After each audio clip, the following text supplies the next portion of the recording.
किती ताप त्याला? 105 दाखव. 105. राहू द्या मध्येच ते किती बघू अजून शेवट. ताप लय झाली त्याला. सकाळपासूनच झाली त्याला असं. नाही तर कालचं 2 रात्रभर ते वैरण बी खाल्लं, पण सकाळून तर काहीच खाल्लं नाही ते. असं उभं राहिलं. थोडं खाल्लं होतं. गळातच चोर.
किलार का जोना एक अंदर बात जोना नहीं हो अगर मर से भी हां क्या कथा निकल मर आली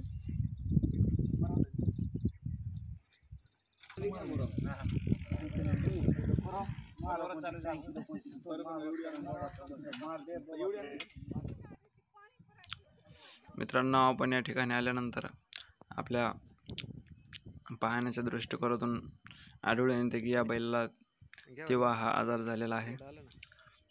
मित्रांनो, अशा कंडिशनमध्ये जनावराचा एक पायने जनावर लंगत असते व त्यानंतर जनावराला 105 ते 106 फॉरेनहाईटमध्ये टेम्परेचर असतात. मित्रांनो, अशा कंडिशनमध्ये आपल्याला इंजेक्शन व ओरली कोणकोणते मेडिसिन द्यायचे आहे व कोणकोणत्या पद्धतीची काळजी घेणे आवश्यक आहे, हे सर्व या गोष्टी या व्हिडिओमध्ये आपल्याला माहिती देण्याचा प्रयत्न केलेला आहे. मित्रांनो, अशा कंडिशनला आपल्याला आपल्या बैलाच्या वजनाच्या नियमाने इंजेक्शन द्यावं लागते. मित्रांनो, आपण याच्यामध्ये इंजेक्शन अँटीबायोटिकमध्ये मॉक्झेल इंजेक्शन व त्यासोबत एक लिटर DNSचाही वापर केलेला आहे. व मित्रांनो, त्याचबरोबर इंजेक्शन न्यूरोक्सिनियम व इंजेक्शन मेलोनेक्स प्लस व इंजेक्शन क्लोरोफाईन मिलेटेड याचाही वापर केलेला आहे.